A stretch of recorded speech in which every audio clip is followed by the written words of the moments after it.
What is going on, full-time family?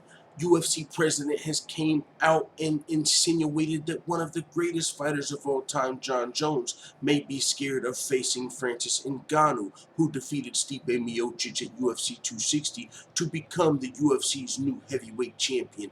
Not only did he defeat Stipe Miocic, he did it in emphatic fashion. He finished Stipe Miocic in the second round, and in the process, within that first round and a half, he showcased a whole lot of skills that answered a lot of questions. He showcased takedown defense. He showcased a takedown himself. He showcased a head kick. He showcased all sort of well-rounded skills that we really hadn't got to see from Francis Ngannou previously, because he's usually knocking everybody out too fast.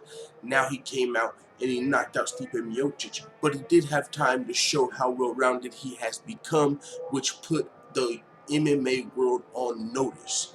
Everybody's coming out and saying, I don't want to fight that guy. I mean, there's going to be some heavyweight contenders that will take the paycheck, but a lot of guys are joking like, hey, I'll fight anyone, anywhere, but not that guy. And Jon Jones is no different. He came out and he's talking like he wants to fight. He's been talking about moving up to heavyweight. He's put on all this weight. He didn't do it for nothing. But seeing how dangerous Francis Ngannou is, it might be a different story. Jon Jones could have been preparing for a 38-year-old, 37-year-old Stipe Miocic, who's a lot closer to his weight. Stipe came in at like 235 pounds. I think last time I seen Jon Jones weighing himself, he was like 240. So he would have actually maybe had a size advantage if it had been Stipe Miocic. Now coming in to face a 263-pound Francis Ngannou, who is just a completely different fighter than when he first lost to Stipe Miocic. I mean, I don't see really many holes to Ngannou's game. The best thing you can hope to do is hopefully try and hope his cardio isn't, a weak spot, which no one's really made it to that point with Ngannou to really test his cardio since his loss to Stipe Miocic. So that's one question that may need answered. But other than that, how are you going to beat Francis Ngannou? And so with that being said, this is where we get into the business aspect. Is Jon Jones scared of Francis Ngannou? I mean, I'm leaning toward yes, just because Francis, I don't know who's going to beat him anytime soon. I mean, I would love to see him fight Derek Lewis again. I would love to see him fight Jon Jones, Stipe Miocic trilogy. But I don't know if I would pick any of them to beat Francis right now. Now get to the business.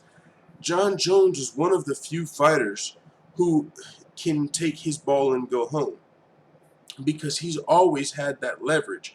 His brothers play in the NFL. They've got money. His family's got money. You know what I'm saying? So he's never had to just take anything the UFC offers him, which has always helped him out in his UFC career. It's not that he had favoritism. It's that he's always had that leverage, in my opinion. Having brothers that are millionaires in the NFL, you don't have to just say yes to every fight like a lot of these hungry fighters.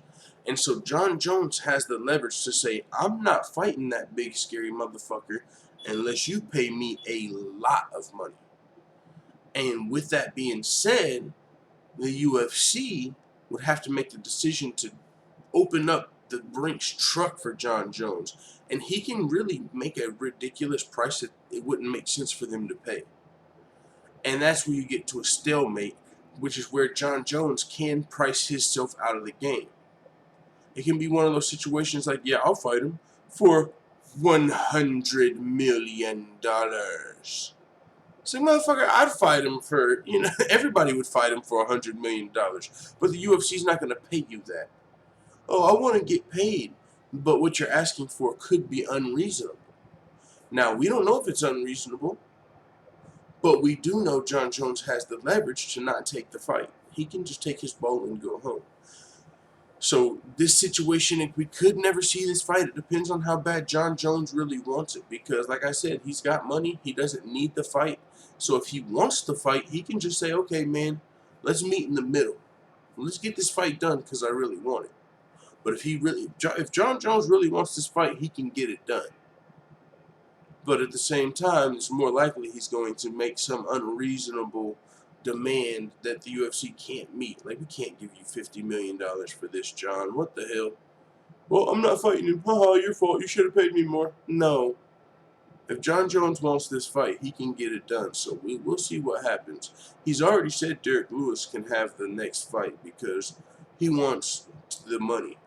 And that's not good for John Jones. The longer you wait, the more time Francis has to keep improving everywhere. So John Jones will want to get this fight sooner rather than later. But I think he's going to price himself out the game. And with him already moving up to heavyweight, what are you going to do? Are you going to go all the way back down to 205 where you just let your belt go? Like, oh, never mind. I'm not going up there. Turn back around and go fight Jan Blachowicz. But you've already put on all this muscle. Like, what is John going to do?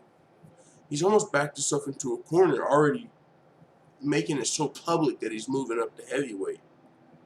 And now what? You're not going to fight Francis? John Jones is backed into a corner. We'll see what happens, man. I'm interested in it. I definitely think he should fight Francis Ngannou. That's the fight everybody wants to see. It's going to be a tough fight for John Jones, but if he could win it, holy smokes.